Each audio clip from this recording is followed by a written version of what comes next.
Hi friends, welcome to our channel. Karthika Deepam serial next episode లో ఏం జరగబోతోందో ఈ వీడియోలో చూసి తెలుసుకుందాం. దీప పుట్టుక గురించి దీపని అడిగిన జ్యోత్స్న అసలేం జరిగింది అని తెలుసుకోవడానికి ఈ వీడియోని స్కిప్ చేయకుండా ఎండ్ వరకు చూసేయండి. దీప తన పని తాను చేసుకుంటూ ఉంటే జ్యోత్స్న దీప దగ్గరికి వచ్చి, ఆగు దీప, నేను నీతో కొంచెం మాట్లాడాలి, నిన్నొక విషయం గురించి కొన్ని ప్రశ్నలు అడగాలి అని అంటుంది. అప్పుడు దీప, అడగండి పెద్ద మేడం గారు అని అంటుంది. అప్పుడు జ్యోత్స్న, ఏం లేదు దీప, నేను నీ పుట్టుక గురించి అడగాలనుకుంటున్నాను. నిన్న మీ మేనత్త, అదే నిన్ను పెంచిన తండ్రి వాళ్ళ అక్క అనసూయ నీ పుట్టుక గురించి చెప్పింది కదా, నువ్వు కుబేర్ కన్న కూతురువి కాదంట కదా.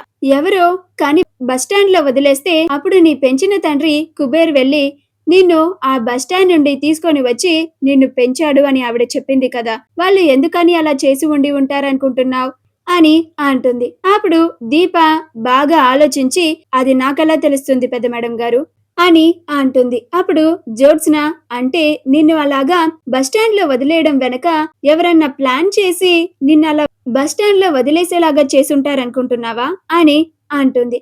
అప్పుడు దీపకి జ్యోత్స్న తన పుట్టుక గురించి అసలు నిజం తనకి తెలుసో లేదో తెలుసుకోవడానికి ఇలా ప్రశ్నలు అడుగుతుందని అర్థం చేసుకొని, ఏమో పెద్ద మేడం గారు, దీని వెనక ఎవరు ఉన్నారో ఎవరు లేరో నాకెలా తెలుస్తుంది, నేను అప్పుడే పుట్టిన పిల్లని కదా అని అంటుంది. అప్పుడు జ్యోత్స్న, తర్వాత అయినా అసలు నీ కన్నవాళ్ళు ఎవరో నీకు తెలుసుకోవాలని అనిపించలేదా దీప, నువ్వు ఎప్పుడూ ప్రయత్నించలేదా అని అంటుంది. అప్పుడు దీప, నేనెందుకు తెలుసుకోలేదు, నా కన్నవాళ్ళు ఎవరో తెలుసుకొనే ఇప్పుడు నా కన్నవాళ్ళ దగ్గరే ఉంటున్నాను కూడా అని అనుకొని, లేదు పెద్ద మేడం గారు, నేను ఎప్పుడు ఆ ప్రయత్నం చేయలేదు, ఇక ముందు ఎప్పుడైనా చేస్తానేమో నాకు కూడా తెలీదు అని అంటుంది. జ్యోత్స్న పెట్టుకున్న లాంటి yellow coins, gold plated crystals, drop ear rings మీకు కూడా కావాలా? అయితే వెంటనే స్క్రీన్ మీద డిస్ప్లే అవుతున్న షాపింగ్ అకౌంట్ కానీ డిస్క్రిప్షన్ లో ఉన్న లింక్ ని క్లిక్ చేసి కానీ వెంటనే మీ ఆర్డర్ ని ప్లేస్ చేసుకోండి. ఆ మాటకి జ్యోత్స్న ఆశ్చర్యపోతుంది.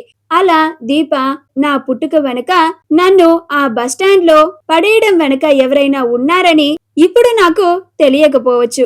ఎవరైనా నిజంగానే ఉండి ఉంటే, ఎవరైనా దురాలోచనలతో వాళ్ళ స్వార్థం కోసం నన్ను అలా చేసి ఉంటే వాళ్ళకి బుద్ధి చెప్పడానికి, శిక్ష వేయడానికి ఆ దేవుడున్నాడు. ఆ దేవుడు ఖచ్చితంగా నిజంగా ఎవరైనా అలా చేసి ఉంటే వాళ్ళకి వాళ్ళ తప్పు తెలిసొచ్చేలాగా చేస్తాడు అని కావాలని జ్యోత్స్న ముందు అంటుంది.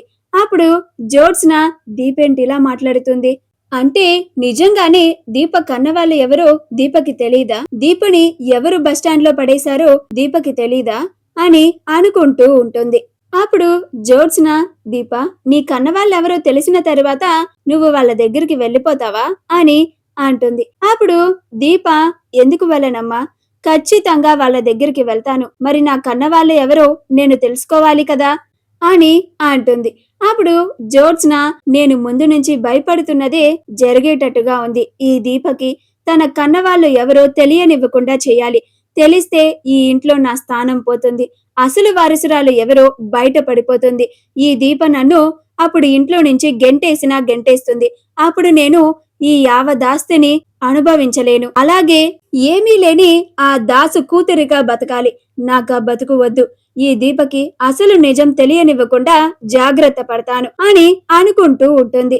మా వీడియో గనుక మీకు నచ్చినట్లయితే లైక్ చేయండి, షేర్ చేయండి, మా ఛానల్ ని సబ్స్క్రైబ్ చేసుకోండి, పక్కనే ఉన్న బెల్ ఐకాన్ ని క్లిక్ చేయడం మాత్రం మర్చిపోకండి.